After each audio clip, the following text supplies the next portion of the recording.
Outstanding এবং brilliant. Nazmul Hossain শান্তর 60 বলে 101 নট আউট, 168 স্ট্রাইক রেট, 10টা 4, 5টা 6। এরকম একটা ইনিংস বিপিএল এর শুরুর দিনই নাজমুল হোসেন শান্তর ব্যাট থেকে দেখা যাবে, এটা কেউই হয়তো চিন্তা করেননি। এবং একই সঙ্গে নাজমুল হোসেন শান্ত বোধহয় এই ইনিংসটা দিয়ে বিভিন্ন জায়গায় একটা বার্তা দেওয়ার চেষ্টা করলেন যে তাকে যেভাবে টি-20 থেকে বাতিলের খাতায় ফেলে দেওয়া হয়, যেভাবে তিনি টি-20তে পারেন না চলেন না বলে ট্যাগ লাগিয়ে দেওয়ার চেষ্টা করা হয়, সেগুলোর বিপক্ষেও ছোট্ট করে হলেও একটা জবাব দিয়ে রাখলেন। এবং যেভাবে তিনি ইনিংসটা সাজিয়েছেন, প্রথম 26 বলে যখন 31 রান, তখন আমার আশপাশের অনেককেই বলতে শুনেছি, কেননা শান্তকে ট্রল করে তো মজা, শান্ত তো ট্রলের পাত্র আপনাদের অনেকের কাছে। 26 বলে যখন 31, তখন শান্তকে নিয়ে আমি বলতে শুনেছি আমার আশপাশে, এই ড্যাশ ড্যাশ বুঝে নেন আপনি, কেন নাই টি-20তে। সেই ড্যাশ ড্যাশ শান্তই শেষ পর্যন্ত পরের ওই 26 বলের পরের 34 বলে 70 করলেন।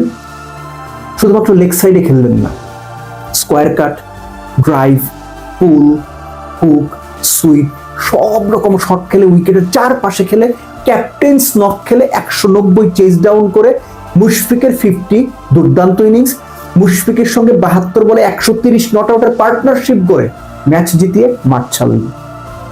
আমাদের দেশের টপ প্লেয়ারদের কাছ থেকে আমরা এরকম ইনিংসই দেখতে চাই। মাঠে নামবেন, খেলবেন, খেলা শেষ করে আসবেন। নাজমুল হোসেন শান্তর এই ইনিংসটাকে আপনি যে কোনো বিবেচনাতে A1 grade, A+ grade, letter marks grade, top grade 10-এর মধ্যে 8 পাওয়া ইনিংস হিসেবে ট্রিট করতেই হবে। খেয়াল করে দেখেন, এই যে শান্ত ইনিংসটা খেললেন, এই ইনিংসটার সবচেয়ে সিগনিফিকেন্ট দিকটা হচ্ছে শান্ত কোনো সিচুয়েশনে প্যানিক করেন নাই। কোনো সিচুয়েশনে তিনি কোন বোলারকে কিভাবে মারবেন, কখন মিরাজকে লাস্ট বলে ডাউন দ্য উইকেট গিয়ে ছক্কা মারবেন, কখন ডাউন দ্য উইকেট গিয়ে খালেদকে ছক্কা মারবেন, ক্যালকুলেশন করে খেলেছেন। শান্তর মতো টপ প্লেয়ারের কাছ থেকে আমরা এরকম টপ ইনিংসই আশা করি। এবং খেয়াল করে দেখেন, রাজশাহী সিলেটের দেওয়া 190 চেজ ডাউন করার জন্য দুই দলই কিন্তু নেক টু নেক ছিল। পাওয়ার শেষে রাজশাহীর রান ছিল 43, সিলেটের রান ছিল 45, 11 ওভার শেষে সিলেটের রান ছিল 84 2 উইকেটে, রাজশাহীর রান ছিল 88 2 উইকেটে, একদম নেক টু নেক ছিল।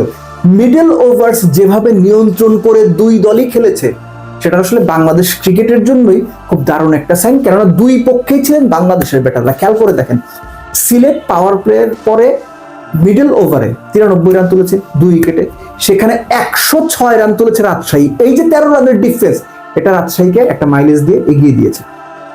এর সঙ্গে আপনি যোগ করে নিন পারভেজ ইমনের 33 বলে 65 নট আউট, এবং পারভেজ ইমন 4 নম্বরে নেমে ইনিংসটা খেলেছেন। এটা বাংলাদেশ ন্যাশনাল টিম ম্যানেজমেন্টের জন্য একটা নতুন সম্ভাবনা হয়তো তৈরি করবে, যেখানে জাকের আলী অনিক, নুরুল হাসান সোহানরা ব্যর্থ হচ্ছেন। বাংলাদেশে আমরা প্রায় এই কথাটা বলি যে 3 থেকে একদম 7 পর্যন্ত কোনো লেফটি নাই।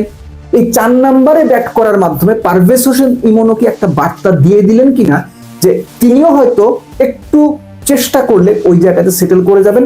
তিনিও শান্তর মতো শুরুতে স্লো খেলছিলেন, প্রথম কত আপনার 11 বলে বোধহয় তার রান ছিল 14, পরের 41 রান তিনি করেছেন 22 বলে। অর্থাৎ দুই পক্ষে বাংলাদেশের দুই ব্যাটার যে দুর্দান্ত পারফরমেন্স করেছেন, সেটাই এই বিপিএল এ এখনো পর্যন্ত শুরুর ম্যাচ হিসেবে সবার মনে একটা দারুণ আশার সঞ্চার করবে। But above everything Nazmul Hossain শান্তর ইনিংস, সেই সঙ্গে মুশফিককে একটা আলাদা করে ধন্যবাদ দিতে হবে যে তিনি যে 50 করে নট আউটটা থাকলেন, যেভাবে শান্তকে সাপোর্ট দিলেন।